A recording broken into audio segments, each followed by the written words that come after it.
Hello everyone, and welcome to the third lecture in the Talking About Contemporary Art series with Dr. Mark Pennings. And also welcome to those of you who are joining us via our live webcast on our website 21cblog.com. Today Mark will be talking about the concept of entertainment and participation in contemporary art, which is quite a pertinent topic for the 21st century exhibition here at GOMA at the moment. So if you have any questions, I'll just ask you if you can come down to speak to Mark at the end of the lecture. Thank you.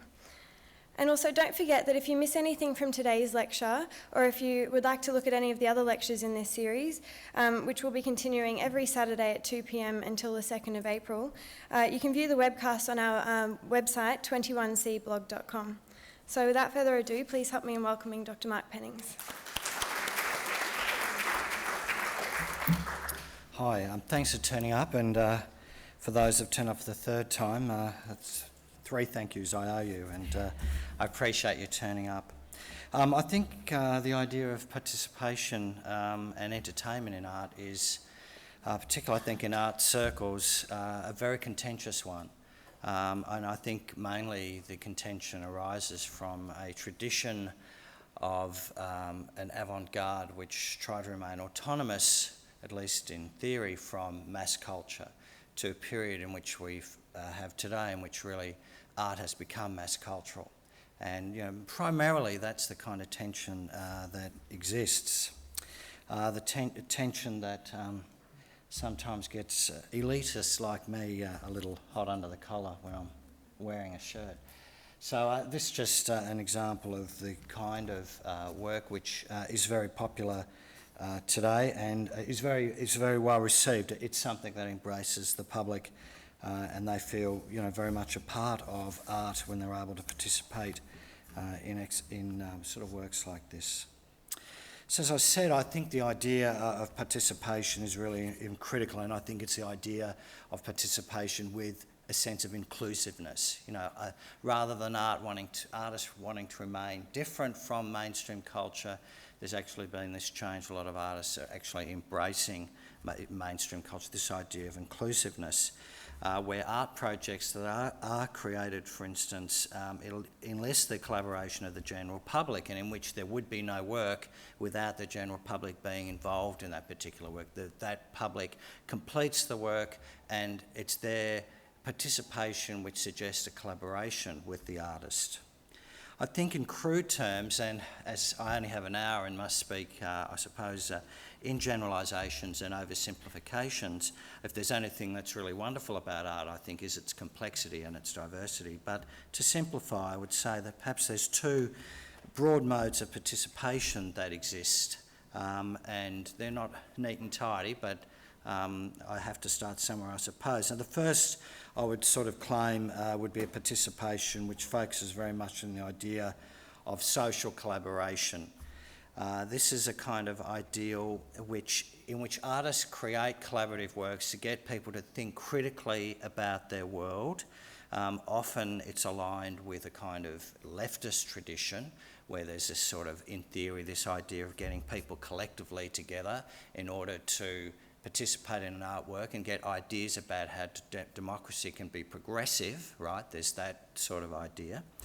And the second idea of participation is, I suppose, one which some have written off, and I think unfairly, as a kind of theme park approach to collaboration. And this, of course, is also democratic because this embraces and enlists people in a different way, in many ways, to that other tradition. I think also I would probably link that and, I don't think you can sweepingly do this, but it's probably more to the idea of the art person or the art participant as a consumer. So in some ways it's a capitalist model of democracy. Democracy in that kind of instance is that everyone has a choice as consumers. Individuals are conceived of as consumers, and the art kind of caters to that conception of the art audience. Now, of course, this gets, crusty old leftists who happen to have, prestigious jobs in the best universities in the world, But it would, there's one of these, I suppose it's called T.J. Clark, who would look at that kind of second idea of the theme park, and I quote, as part of a social order dedicated to the end of discourse and the rule of entertainment. Now, obviously for someone like T.J. Clark, that's a terrible thing to happen, but is it? I think that's part of the thing that one needs to, one of the kind of issues one needs to think about here. So, as I say, art is very complex. There's a lot of participatory artworks that you would look at with these categories and say, well, it's left and it's right, and it does both of these things at once, and that's absolutely true, and hopefully some of the examples I will show you today will demonstrate that. So I'd say to kind of continue on this sort of line, and I think what you could say is that you have a kind of, in much participatory art today, I think you can claim that there is a kind of a convergence between a right-wing populist model of participation of people with art and I think a leftist model of social inclusion. They both are kind of become identical in some ways. There's a sort of convergence of interests which has given us a very inclusive, democratic, participatory art. So obviously with the right, you're talking about the marketplace. The idea is that you believe in a market economy, there's a constant search for new markets from which profits may be made, and the art institution is something that has embraced that kind of populist model in recent times, and we'll look at examples here as well. On the other instance, you'll have something like from the kind of more, at least in theory, leftist idea, this group Superflex, who have the work, the Flooded McDonald's here on this level. They would be more of the idea of they'd come from a kind of socialist tradition. What they did is these guarana growers in Brazil were being ripped off by major corporations who kind of gained a kind of monopoly and then forced down the price they were giving to the farmers for the guarana while they were raising the prices on the retail market. So Superflex got in and helped these farmers develop their own product, which they called Guarana Power. And of course it's very interesting because Superflex did this with an Arts Foundation grant. And when the Arts Foundation found out that they'd actually used the art grant in order to enable these people to produce their own product, the Arts Foundation took their money away from them, saying this was not art, it was political and it was economic. So, that's, I think, a very interesting kind of instance that occurred here. Oh, what have I done? Let's see if I can get back here. Okay. And also, and I think, if there's the idea that, or two, in the left tradition, it's this, at least it's always in theory, whether it works in practice, is that, you turn consumers into producers. The leftist ideal is to not have passive consumers of culture, but to create active participants in culture where people are trained to, make things themselves rather than buying them from someone else. But of course, as I say, that's all in theory. Now, it's not just, of course, the idea of politics which is behind participatory art. There's also, of course, a much more important internal dynamic in how, why participation has become so popular in recent times. And I think in many ways, these are traditions which respond to earlier traditions in art. It's not about politics in that way. So you might have participatory art as being very interesting because it challenges traditional artistic criteria. And it reconfigures, if I come off the street and I start participating in an artwork, I'm really not an audience so much, I'm kind of a performer. And so, this is something that artists have explored, the idea of, if you are going to engage an audience, what happens to that audience? They become, in effect, performers. There's also the idea in which you can give more certain visibility to certain social categories, to, that people might not necessarily engage with normally, but it allows people to engage in those sorts of things. And many artists feel that participatory art is a better way of achieving that than some older forms of art.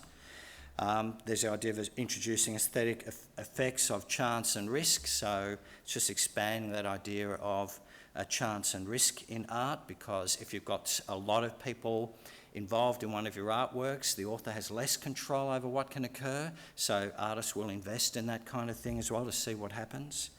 And also, many of them have used it to problematise the boundaries between live and mediated, spontaneous and staged, authentic and contrived. So let's then have a very quick background to, if we're talking about art, let's have a little look at the history, a very incredibly brief history of participation in the avant-garde. And I should say the avant-garde, as opposed to what many people call contemporary art today, is an expression of a post-avant-garde, of post-avant-garde ideas. So you have something like the Futurists, which were, the Futurists and groups like Dada and Surrealism, they were interested in group often rather than individual expression. The Futurists, I think, is a very good example. They would, as they were committed to kind of the overturning of history and the perpetual chaos of modernity, they often would sort of create theatre evenings or get people to come to evenings that they would hold, and they would try and provoke the audience. They'd try and create a riot. They would often double book seats so that people would start arguing in the front row about where they should sit. They would put glue on seats so you would sit down and then you couldn't sit up.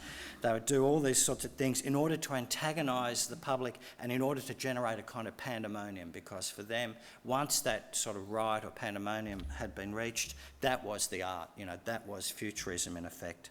And they were, the Futurists became very close, some of them to Mussolini and that in the 20s and 30s. Someone like Mayakovsky is that kind of leftist thing, the constructivists in the communist Soviet Union. They had that sort of idea of breaking with single authorship and wanted to create more anonymous art forms in which the public was encouraged to produce art on collective levels. But this guy, Mayakovsky, not only did he produce Soviet propaganda, but he also did things like a kind of concerto of factory sirens, where where in the early 1920s he organised workers to blow all the factory horns in order to create a kind of industrial symphony. That's another example. And in the 1960s, just moving along as fast as I can, you had a lot of other groups and events that were also focusing on group expression. Happenings were something, definitely with the American Alan Capro did a lot of these happenings where you'd get people into a particular exhibition site and they had various things. They could do ring bells and all of that, and that their participation was very, very important. There were other art groups like Fluxus, F-L-U-X-U-S, who did a lot of public performances as well and tried to engage the public, as did this group, the Situationists, where they were kind of the idea that the idea of art itself was a form of social control. It was like a designated sphere of life. It's called art, and the only people that can make art are artists, and anybody else, is not legitimate for making art. And so they did a lot of work at trying to change that kind of idea, and to just give you an idea that they did sort of produce political posters. But some of these posters were also directed at people's creativity, and one, I quote, the poster said, "Art does not exist, art is you." So it's this idea of trying to get people aware of their own creative potential and to use that. Another work from the late 1960s, Paul Nielsen, she turned the Stockholm's Moderna Museet into a playground for the city's children. There was here's like a foam mountain. She had dress-up costumes and all of that kind of thing, and the children were allowed to play and that. And while that was happening, what the children were doing was broadcast to people who could look at it outside. And what Nielsen said about this work was that, quote, "There is no exhibition. This is only an art show because the children are playing inside an art museum. This is only an exhibition for those who are not playing." So, I mean, that's a kind of heavy thing to sort of say and takes a bit of teasing out, but I think she was really talking about a conceptual understanding of art, that it's the context of which certain activities are undertaken which makes something art, in this case an art museum. And I think what she was also sort of saying is that, art really is for people who watch and look. It's not for those who are actually doing things. I think that's the other thing from that quote. So what you have then is this kind of whole idea of collaboration with an audience was revived quite powerfully by a group called Relational Aesthetics. And this Riekrit Tiavanija, who was also in the show, this was a very famous work he did, because you would roll up at the gallery, I think it was in New York, and you'd roll up and there was nothing in the gallery except a kitchen where you could cook your own food. And so you would cook your own food, and there might be somebody already in there, and you'd go up to them and say, is the show on? And they go, I don't know, but why don't you cook some food? And you might start talking about how you owned the same kind of dog, and you lived in the same kind of apartment. And that was the work. The work was, in fact, to get people to be convivial, to get people to relate to each other on a social level. That was why it was called social aesthetics.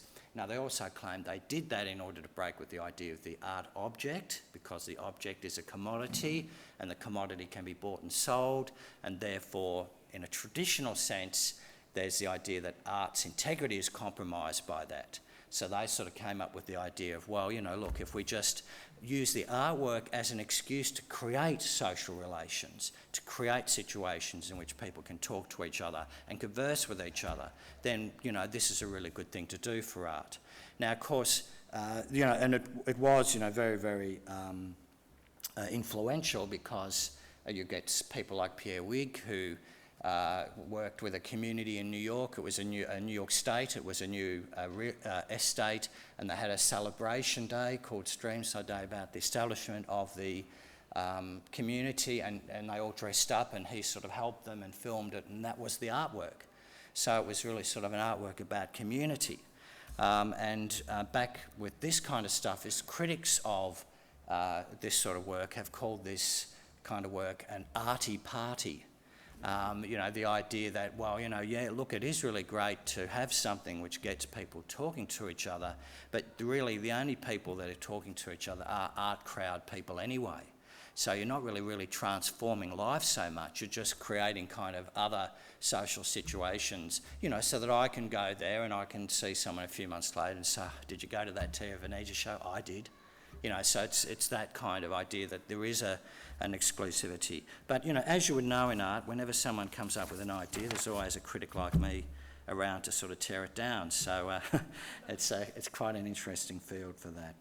So, but again, it's putting the agency entirely with the audience. It's if I'm standing there, I have to think of what I'm going to say, or what I'm going to do, or how I'm going to relate to someone else. The artist is giving me no cues at all. The artist is sort of saying, it's up to you now. So, that's a very interesting way of negotiating the idea of participation. The other aspect is, of course, performance. As I mentioned, performance right at the start, and it's the idea too that performance art, which was really an art tendency, not a movement, that occurred probably in the late 1960s and into the 1970s, was the idea in which the artist's body became the artwork. And not only that, the performance, the artist's body and performance was very immediate. You could not, buy and sell an artist. You could document the performance, but you couldn't buy and sell the person. But the performance that people saw was a very immediate kind of social thing. And that gets back to a point I was saying earlier about the idea where the performance of the individual artist has really evolved into the performance of the public that the artist assists, and often an amateur public is very, very important, those that don't know anything about art. And this is a tradition represented by, in the 60s, people like Klaus Oldenburg, the pop artist, who rented this shop space in the East Village in New York and had all his plaster objects there, and then opened it as if it was a shop, so people would come in. And so he was really playing the idea of a shopkeeper, but he was also giving people another way in which to access art. And in that way, it's quite sort of democratic as well, at least inclusive.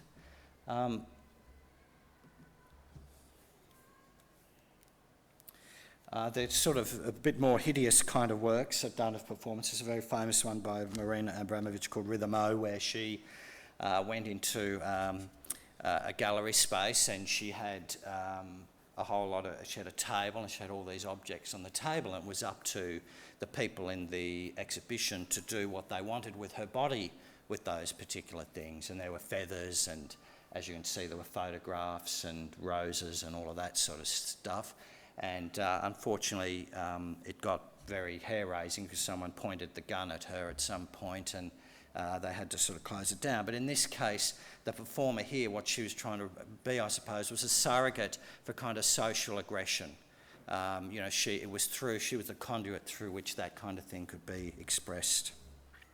And as I said, in more recent times, you've had artists who have shifted from their own performance to the performance of others, and in this case, the performance of an amateur. This is just one example by Paweł Althammer, called Observer from 1992.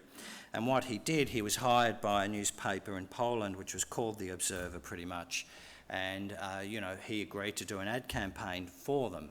But what he did was he hired a whole lot of homeless people to stand on the street as observers during this promotional campaign.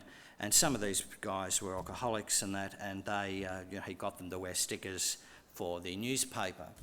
And so, whereas the newspaper wanted to promote the idea of the observer as someone who was actively and critically viewing, probably predominantly a middle-class audience, what Althammer did was really turn it into another idea of looking, those people who were down and out, who were looking out just to survive and where they could get their next meal from or their next drink or whatever, or something like that. So that was a very interesting way in which he actually used the amateur performer to subvert a kind of idea of advertising. However, of course, the critics have sort of said, well, in a way, Althammer himself kind of exploited these people because he kind of used them for his sort of artwork. So it's just, it's this kind of circularity that occurs. And of course, there's other amateurs, which we see in Candice Bright's work, the South African artist in this show. Again, I think, a very interesting way of enlisting the participation of people, their performances, which then become the artwork. And she advertised for people.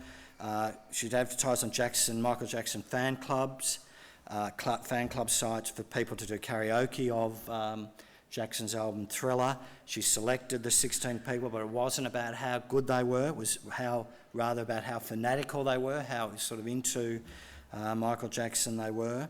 And so when all of these things are filmed and everyone could really let go, it's a lot of really, I think, a kind of generous sentiment is expressed. Their adulation, their love for Michael Jackson, and the meaning he has in these people's lives, and also the opportunity they have to express that love, and express that admiration. So in that way, it's a very interesting idea of collective performance.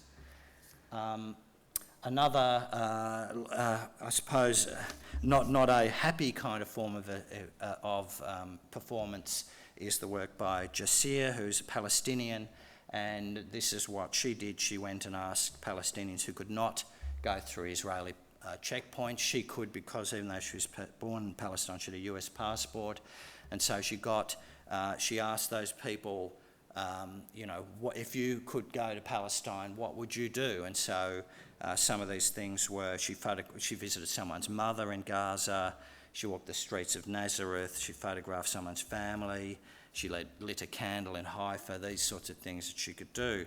So it's a kind of very different twist on performance as well, because she, again, is a kind of surrogate, but a different one. She's the one that sort of completes a wish for a collective bound of other people. And clearly also it's a very political work as well. It's about the idea of freedom of movement, Palestinian statehood, etc. But of course this work, which is, I would say, is a really great example of that kind of populist entertainment, that idea of participation, which is predominantly about populism. And, that need not be a bad thing. is what I really want to say first up. And in fact, I think this is a really kind of, even though it appears a fairly simple, straightforward work, in many ways it kind of isn't. I think certainly what it does offer fundamentally is it offers an experience. So it's the idea that art museums today have become more like experience centres, that you go to an art museum and you bring your children to come to an art museum so that they can experience something that they wouldn't normally experience. And that's a shift away in some ways from the idea of art as a didactic, civilising kind of thing, which is a very traditional idea of what art should be. Rather, it's an idea which some have claimed the art museum becomes like a theme park, that kind of idea. And Heller, I think, works in a really interesting way with that. Now, we live in cultures which are really dominated by leisure. Leisure and entertainment are very critical in particularly our cultures, which are so affluent. We can afford to indulge in leisure and entertainment. And that, of course, those kinds of things are about feelings, they're about experiences. And so there's a lot of ways in which a contemporary consumer capitalist culture finds ways of making money out of those experiences. So what they do is you make money out of something which is immaterial. You turn the immaterial into a product.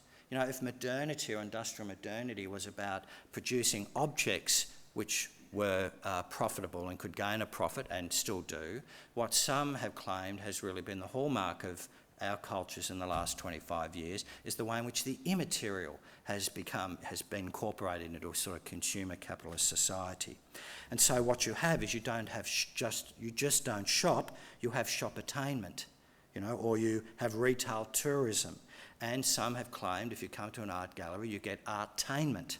Right, so you get these sorts of things which begin to be espoused. Now, the experience economy is quite a simple kind of idea, really. It's the idea that if I have 5 coffee beans and I give them, and I sell them to someone, they will give me 5 cents. They'll give me 1 cent each for the coffee bean. But if I put those 5 coffee beans in a bag and a packet, which it then becomes a commodity, they might pay me 20 cents for that. And if that coffee is then cooked, brewed, and someone comes to your bar and you make the coffee for them as a service, they might pay you $1.50 for exactly the same thing. But if you get them into a kind of Jungle Book coffee shop where you might have, simulations of tigers jumping out of the wall and, eating you alive, it might excite you so much that you're willing to pay $3 for that same cup of coffee. So it's again, this kind of the experience economy idea of getting people to pay for that which perhaps was once free. And certainly something which is, one would say, is a kind of neoliberal idea. And of course, you might be asking, what has this to do with Heller's slide? Well, I think perhaps, if you want to look at this in a very critical way, you could just open up the opening salvo and go, well, why would someone this isn't art, this is just a slide that people go on. They just slide down it, they don't think about what they're experiencing, it's just a quick buzz, and away they go to the next thing which might give them the next kind of theme park experience. However, but the other thing about this is a work like this is very, very democratic. Unless you've got a heart condition, anybody can sort of go on a slide like this. So it's something which embraces, everybody who can all have the same experience in that way. They don't have to have a doctorate in philosophy. One person has a doctorate in philosophy will enjoy that exactly the same as someone who hasn't completed high school or whatever. So there's this idea where it's a very kind of democratic thing. Also, Heller has said that the experience is the material for him. That is the material of this particular work. He hopes to change people's lives by them going down something like this. He also talks about the idea that, with this, art becomes very emotional, it becomes very exciting because, you're actually feeling, incredibly excited as you're going down this sort of thing. So it's maybe not enough just to sort of say, well, the only reason you would do something like this is you don't have to pay for that, where you'd have to go to Waterworld or something and pay for it, so I might as well come to the gallery here and do it. You've got that sort of idea, but I'm not going to learn anything, I'm just going to have a good time, That's that sort of populist thing. But on the other hand, Heller could argue that he's also providing a different experience of art. You know, should art always have to be about that sort of traditional idea? You know, you're not supposed to enjoy art, you're supposed to learn something. You know, that kind of idea. Or, you know, you can't enjoy that work of art because you haven't read philosophy. When you do, come back and I'll let you come in and then you can enjoy it, right? So it's a sort of also challenges that kind of concept or idea of what art can be, which I think is very, very interesting. And, you know, again, he's offering accessibility, engagement, fun, you know. Yes, it's easy consumption, but is that necessarily bad? You know, that I think these are the sorts of questions that one might think about asking about work like this. And I think also, which is very typical of 21st century art, there's no real clear answer to this kind of, you know, these kinds of questions. Certainly I think in an era in which there's, you know, less and less of a dividing line between something like art and entertainment, you know, these things are really have become much less clear-cut. And just other examples of that kind of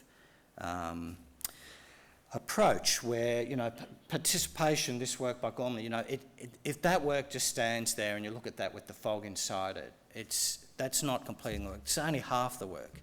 To complete the work, you have to go inside.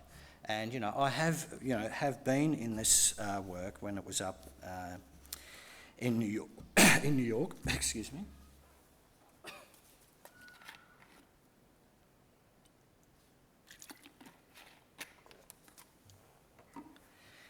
And yes, it offers a novel form of entertainment, if you wish to call it that, but also offers very challenging, what I would call phenomenological engagements, where when you're actually in the space, you can't see, if you put your hand out here, you can't see your hand, you know, it's all, or your arm, because, you know, the mist is sort of all around you. And so you really start thinking about your place in space and the way in which you're engaging with the space that you cannot sort of predict where you're going to walk. So in that way, you know, it offers, yes, it's a novel experience, but it's one that shouldn't necessarily then just be written off as kind of shallow entertainment.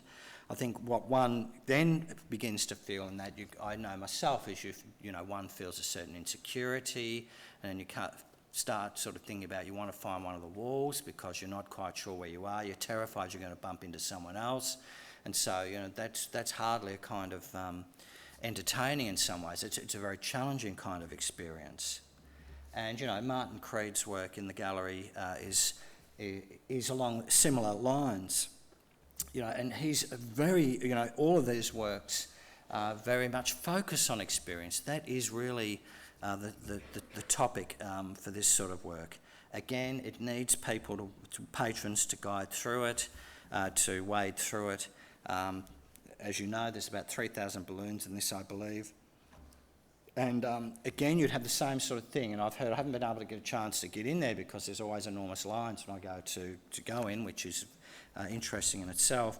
But I've been told that when you go in, the balloon starts squeaking, and that's not necessarily comfortable. You're terrified you're going to burst a balloon, and apparently when people have burst balloons in there, they actually become quite upset.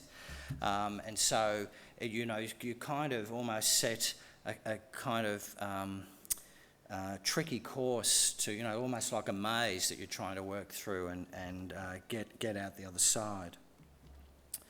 The same thing with Kusama, the Soul Under the Moon work.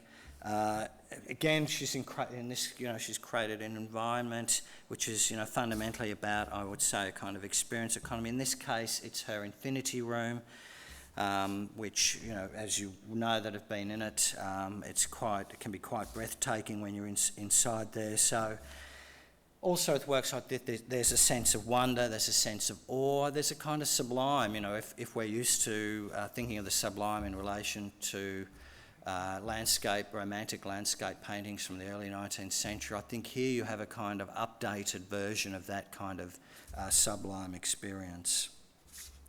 And I think also too, in this struggle between art being entertainment, art focusing on experience, art attempting to create certain situations in which one is meant to kind of think about how to improve the world in one way or another, I think the audience itself has changed in the last 25 years as well. And I think for a lot of people, they're not satisfied just going into an art gallery to look at paintings and sculptures. You know, it's not going to maintain their attention. Some people also that do go and want to have a crack at understanding paintings, they might like an impressionist painting, but many, you know, have in the past been turned off by abstract paintings and that they just don't understand, and, you know, feel that they have to go to university in order to understand something like this.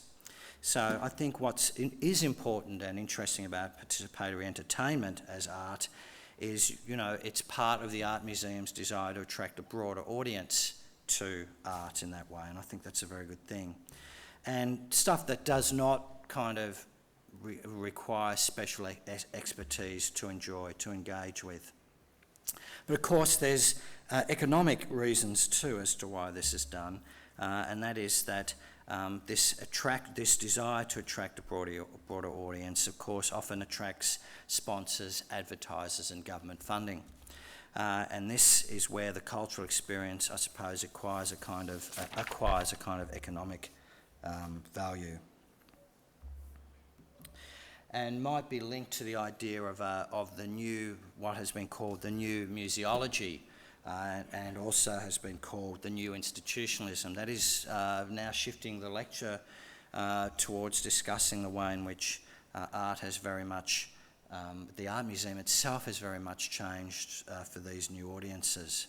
So with the work like Nian's Funder, which we know is out there, you can place a request or wish in a panel and have it made into a bracelet.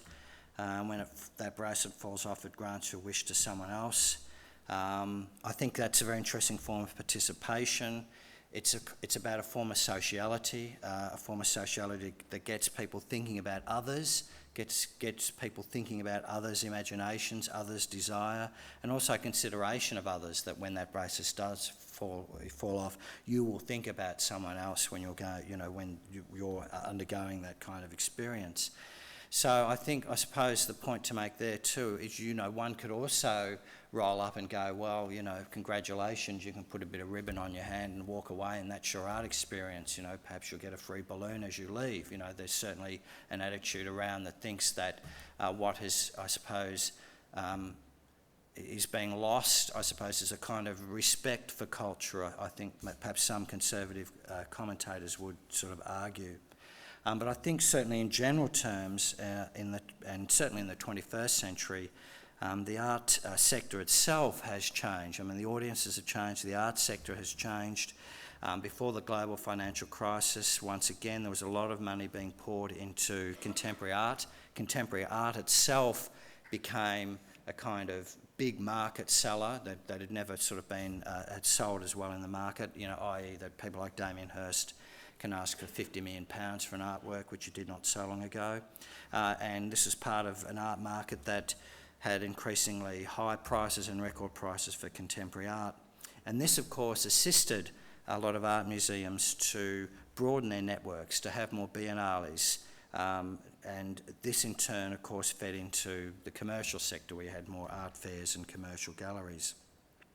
And I think what this did, this flood of money, and certainly in relation to the art museum, where the kind of populist agenda was very important, because, again, I think in response to some populist politicians, was the idea that that if an art museum wanted funding from the public, then that funding had to be used to serve that public. You just couldn't have it as, you know, the cliche, you know, for your Chardonnay sipping inner city mates or whatever that, you know, the stereotype was. You now had to demonstrate that that money that you were getting from the taxpayer was being given in, you know, a sort of art that the taxpayer could respond to, and the way in which you would demonstrate that to the government minister or whatever was by getting bums on seats.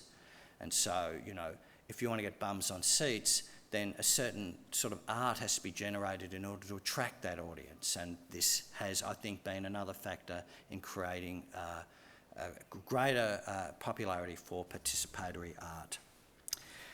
As well as that, you've got the idea that museums themselves have become much more ambitious, and they've built have been much more, spurred on by populist demands, but also the desire to be in a much more competitive kind of art museum market, like rather than just having an art museum which had its collection of, stuffed wallabies or whatever it might have. Now it's not enough for an art museum to attract more people. It's also got to demonstrate its worth against other global art museums. And you can see here where that's that kind of neoliberal competitive kind of instinct has been instilled in a lot of these art museums. And with that, of course, as I said, a greater responsibility to the general public, and that public in turn becomes conceived of more as consumers. And for many people, I think that would be considered a great leveller, rather than seeing a visit to an art gallery as someone who needs to be moulded and shaped by the civilising processes of the art museum that this person is coming into. Rather, it's the idea of, well, look, you're all consumers, you're all equal, so we'll all treat you the same. That's been a very significant shift, which I certainly believe neoliberalism has had a lot to do with. But of course, the critics would again say that what gets lost in that is the art museums can often just get obsessed with more numbers. We get more numbers, we get more numbers, more numbers. We've got to get more the next time, more the next time. And so it becomes a sort of idea that it's all about growth, rather than what was the agenda of art in the first place. And of course, that is linked to broader questions about what is art's role today. I think that's, again, a very contentious sort of idea. As I said, art museums have been traditionally pedagogical, and many still are. I mean, there's an education section here in Goma. A lot of children and others are educated by that. It's pedagogical, but museums have also embraced marketing principles and approaches from other entertainment industries. They've been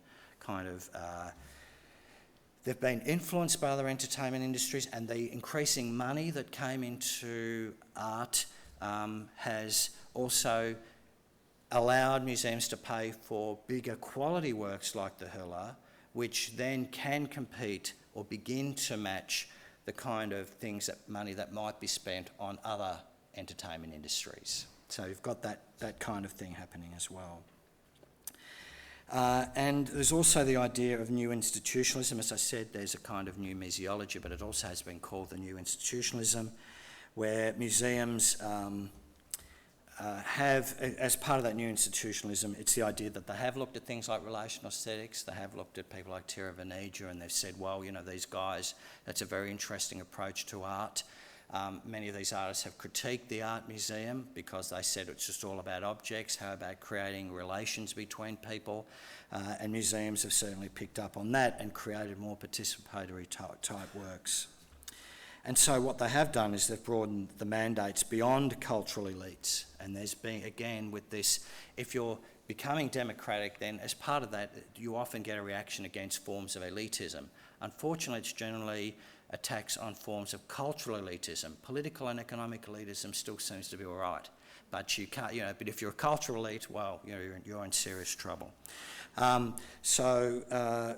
With that kind of idea, you have the elites get broken down, there's an expanded public program, and you just don't get art, you can get music nights and all of that, which Goma run as well.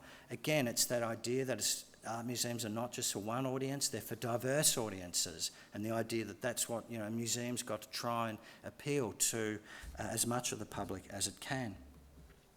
So this is why I think you do get works like Olaf Eliasson's Cubic Structural Evolution project. And of course this, one only has to, I walked in today and you only have to see that corridor. It is chock full of people, it is noisy, people, kids and parents and other people are having a really great time. An art critic like me gets very upset when I see people having a good time in an art museum, but this is what's kind of happening, and it's really fantastic to see. And you would dare anyone to claim that what these children are participating in here is not creative. That they themselves, and that Eliasson is not also urging them or setting them up in situations where they too can be creative. But at the same time, I think, and again as part of this continuing tension, that Eliasson did say that when he had this work in Albania, and I quote, nobody actually considered this an artistic project. it didn't really matter to them whether this is art or not. And so, you know, we have this kind of swings and roundabouts thing. I think, well, if it is art and it isn't an art museum, then maybe, you know, there should be some awareness of the fact that you're interacting with art. I'm not saying this is happening in Brisbane, but this is what he claimed happened in Albania. So again, it's just, I think, you know, you get back to this chestnut, which is, you will never resolve with the idea of, you know, when should people be made aware of the older tradition of art where, you know, it's meant to be didactic and all that, and, you know, when not? Where do you draw these sorts of barriers? As we know, the Ehrlichs are really terrific work. In that way, you know, it's encouraged. The work cannot work without us being able to see people down there inside. It's inviting, you know, it provokes curiosity. There's a sense of adventure and exploration when you go there, because when you first see on the top, you're not always aware of that you can actually go down and get in underneath it. So you have to kind of think about it and explore it after a while. It's immersive. Once you work out what happened, there can often be this idea of wonder. You begin to look at the illusion, you know, begin to appreciate the kind of illusion that's gone into this work, which is very important. And I think it's also sort of thought-provoking, because when you are down there and you look up, you realise that people are looking down at you. And you realise that if people look at art, then in fact, they're kind of looking at you as if they would look at art, you know, because you are part of that art piece. So I think it's also a very interesting exercise on getting the audience to be inside an art object, you know, to know what it is in a way, to be art or to be looked at in that particular way. So just the final part of this lecture is just I want to talk briefly about the idea of anti-elitism again and the cult of the amateur. I think, as I kind of already touched on, another aspect of this search for broader audiences is associated with anti-elitism and the cult of the amateur. Now, as we know, the cult of the amateur has been staple fare in popular culture for some time and is only gaining greater visibility. You can think of reality TV, you know, Big Brother, The Biggest Loser, Best Chef, Lost, all of those sorts of programs. I think that's also important to think of that, because I think what has happened is, if in fact art did once claim an autonomy from mainstream culture, if in fact now it is embracing that culture and has become a part of that culture, it is not therefore surprising to know that in some ways some of the artworks here are not so different to those other amateur works that we see on TV. You know, the art museums are immersed in the cult of the amateur, as there are so many other things in culture today, because art museums are much more a part of that culture. These programs, they're participatory, they're very democratic because you don't need any special expertise. And more than that, the people that vote for the winners also have no expertise. They are also amateurs. So it's a big love fest for amateurs. And the idea too of, and in fact I think, you know, linked to the idea that people don't really want to see someone on television that's more educated than them. They want to see someone on television that's just like them, and those morning shows in Channel 7 and that are really brilliant at it, because they don't present themselves as kind of newsreaders. They present themselves as if they're in the lounge room with you as you're eating breakfast before you go to work. You know, where I think I saw on Channel 7 the other day, Channel 9, an ad, "Welcome home." And I'm thinking, this is a television station, it's not my home. But, you know, that again, that's that sort of idea that, you know, it's the illusion, it's the wonderful illusion of television and entertainment. And so, you know, apart from my facetiousness, you know, there is a more, I think, important point about the way in which art museums in some ways fit into that, are appealing in some ways to kind of similar demographics, or at least are attracting audiences in some ways, in similar ways, I would argue. And I think also art then doesn't become something special so much anymore. If it loses its lustre of elitism, it then becomes much less special and something that anyone can do, which is, I think, another view of inside looking up. But I think is also something that the last two artists I want to look at kind of exploit. They do that, you know. So when you look at something like Campbell Patterson, who, you know, he's a New Zealander, I think he's He's got a sort of sense of humour that you might see on a show like Flight of the Conchords. He has a very strong kind of DIY aesthetic, you know. It's the idea that the artist too plays the amateur. The artist too is DIY, you know, that art itself has become something that you don't need any expertise to produce. You know, this I think is a very interesting turn. Now, I think with that there is a mythology involved. Art still is elite. Art still does have a kind of prestige. People wouldn't pay £50 million for an object if it didn't. So there's also that double game that always occurs with art. But that takes nothing away from the arguments about the increasing prominence of a kind of amateur, democratic kind of sensibility in the Art Museum. So what does he do? Well, Patterson does things that anybody can do. He gulps as much soda water as he can and keeps on burping at the screen. That's the performance. Or he steals soap, or he undresses in public, or in this particular work, it's an endurance performance where he holds his mother for as long as he can until he has to drop her. The other thing, of course, here is that not only does he not need any particular special skills, but he doesn't need to be in an art gallery to do it. You too can do this in the lounge room of your own home. You know, it's also that kind of idea gets worked into it. Swenson is just at the end. It's not really a fantastic example to finish with, particularly not what I've been talking about. But you know, this work was about him living in the United States at the time. It's based on something done by Neil Young, the Canadian musician. But he sort of did this work while there was a US presidential election, and he was just rocking this chair on the porch sort of watching. So I think it was this idea of, because he was a foreigner in America and the election was going on, there was a way in which he was a non-participant. But in other ways, he also assumes that kind of idea of Patterson, that is, you know, this sort of amateur artist who doesn't seem to be doing anything particularly special. So in conclusion, and this conclusion is I suppose important to maybe assert a few more points before I end this lecture.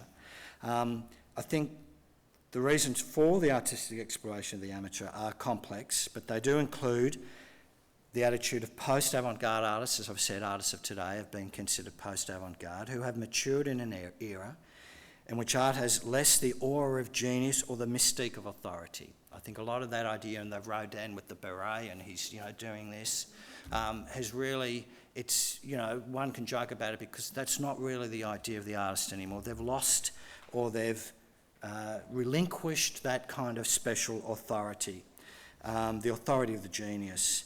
I think also there's been a breakdown, as I've said throughout the lecture, a breakdown of the aesthetic and of art's autonomy from mass culture, which has led to a greater engagement with mainstream consumer markets, which I've said, this is including the experience economy.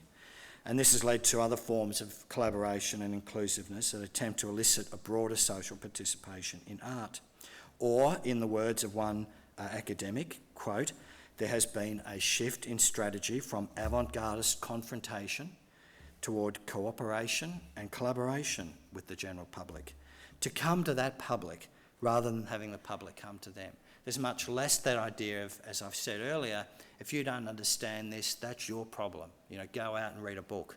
That's really changed so much. You know, the artist is now much more out there sort of saying, come into the work. You know, I want you to come into this work. You don't need any special expertise, just enjoy it. And by doing so, in a way, artists have also ceded some of that control of authorship that they once had. And so by saying that, I think I can return to some of the themes I have mentioned earlier in the lecture, for such art also seeks to produce a more positive, a non-hierarchical social model that is egalitarian and democratic, and ostensibly dispenses with the idea of the artist as a single authoritative producer. And so I think we're back to this convergence of the left and right agendas. There's more entertainment, more inclusiveness, more democracy at populist and progressive levels. And finally, a more ambitious social agenda, a social agenda for the art museums that support these tendencies. Thank you.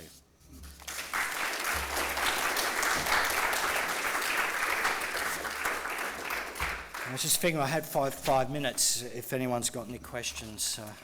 Yes. What about long-lasting problems? How they intend to make to document through photography? So long-lasting. Yeah, well, how will these things last? Well, that's a good question, isn't it? I mean, as you say, primarily through documentation, and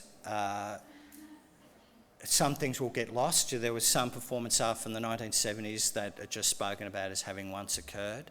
And I think, that's a really important question too, because if you're producing an art in which you're seeking to change attitudes or sensibilities, it's a really difficult to do if you haven't got a record of what that actual work was. Yeah, and that's an ongoing thing. I mean, people have been talking about that precisely, haven't they, about digital technology, like how much television can you is going to be kept, how much is going to be lost from that sort of culture, because history now is mediated, isn't it?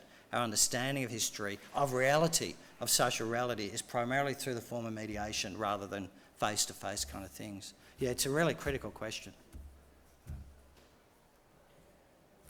Can I just ask you, in that steam room, were people clothed? Yes, yeah. Were they wet? Yeah, you got a bit damp. I know my glasses were fogged up. People laughed at me when I walked out because my glasses were all fogged up. So, yeah, you did get a bit damp. Yes. But you weren't sopping. No way. But you're just a bit damp, so it was fine. And referring to your last question, a few of the TV stations regret throwing all their reels out, for space. They just threw them in the rubbish dump, and some people rescued some, but they really regret that because the archival and history value. Yeah, I know. Yes. Early TV in Australia. Yeah, I know. It's a great loss. Yeah. Okay. Oh, I might end it there then. Sorry. Okay. Sorry. I was just going to ask, how amateurish is a piece be before it doesn't become art? Well, that's it, isn't it? I mean, that's that classic thing where Andy Warhol, what's art? And Andy Warhol said, whatever you can get away with. And that, I mean, whatever art is always dependent on the shifting context of what can conceived of as being art. And I think that's why you will never, I don't think there is that point to reach, because I think whenever someone stretches the boundary, or when people just go, oh, come on, that can't be art. You get that. It's just like this, someone will accept it as such, and then it sets a new boundary. It's really, it's a very interesting thing, because I suppose with the transition to conceptual modes of working, and look, most of the art that I see now, they call it neo-conceptual, they call it neo-conceptual art. Once you break with the idea of someone like Ong, painting lady whoever with, over 6 months with smaller and smaller brushes, where, he has a clear, his form of elitism is a clear announcement of his skill as a painter.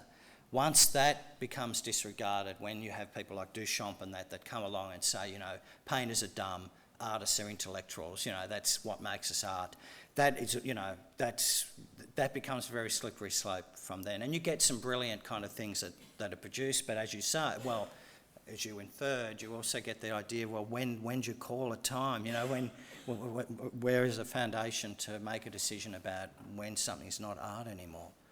I'm continually shocked, but myself, about what some people do. It's just astonishing. Sorry, that's... My question relates to that subject. How does someone like, was it Campbell Patterson, get noticed finally in galleries such as Goma? Right, well, look, I think it has a lot to do with systems. There is an art world, and that art world has certain... This is really interesting. It's a really good question, because I think the other thing that's happened in the last 25 years in art is, I suppose, a more... Well, I'll call it what I think. It's a corporatisation of that world, influenced by corporate behaviour. And I think you have now, artists have quite distinct career paths. And what Patterson would have had to have done, first he would have to go to you would have to go to an art school first. Even someone who might make $1 million today or $1 billion making artworks, he or she might be a billionaire, but there will be a considerable portion of the art world that will not accept that person. Things like people like Ken Doan have struggled with. You know, people go, yeah, Ken, your T-shirts look great, but did you go to art school or whatever? You know, like so it then works and I work at QT, so I see it it starts in some ways at tertiary level. At the art school, the student goes, we might see a student who's doing things that we find interesting, and so we encourage that student, and that student might finish their degree, and people talk, other people know about that person, and then they've also got to work very hard at cultivating those people in the system, those gatekeepers that are going to get them to the next level, and then they might land a gallery. And then once they land a gallery, they might then get access to that next market. And then from there, you know, that market might be a Biennale circuit or something like Brisbane with Goma, you know what I mean? Or a lot of Australian artists I've known, they're furiously networked their whole lives to get the Venice Biennale. Because once they get the Venice Biennale, invariably they get New York galleries or Paris galleries, and then they're in the world market. So it is a business, and I've noticed a big change since I've been in art. I used to really know artists that did a bit of business, but now I see more and more business people that do a bit of art, and that's really interesting too. So yeah, there's systemic barriers. I mean, I had someone come approach me here and said, "Will you write about my art?" And you know, I did not know that person. That person did not, and it was just like, you know, I was polite and all that, but then I kind of said to my friends afterwards things like, doesn't he understand how it works? You know, like, you don't do those things, you know, and you are in, you know, it's a secret society, really. It's things like, you know, you don't, you know, a young artist doesn't usually ask a writer to write about them or someone to support them. It's usually they'll just hang around in the same circles until such point as that person will go to them and say, hey, I should write something about you. Or they get a commission, they get a catalogue or something, and then those writers or something are approached, would you like to write for this? And so it builds, you know, it's like CV building in many ways. And look, it sounds horribly cynical because that's so far away from the idea that the artist is a free spirit who, you know, is different to other people. And, you know, in many ways, I mean, the art students I meet, you know, incredibly brilliant people. And that at least that romantic idea of an artist, you know, it's a bit sad to kind of lose that in a way. But I think it has, I would say, I think it has been kind of largely lost. It seems to me the outcome is Guernica versus a room full of finches. The outcome is a room full of finches? Yes. Yes. That's what we're left with. What's the outcomes? Nowadays it's a room full of finches. Some years ago it was a heartfelt statement of the human condition in Guernica. Well, that's true. I mean, but in defence of the artist, I think it's really beautiful. I know it does not have the power of Guernica, and I wouldn't argue with you there. But I think the finches are still a really nice. You know, I certainly went in there and thought, oh, this is really amazing. So you know, art, not all art, but some, you know, does retain that. But you know, that's a fair point.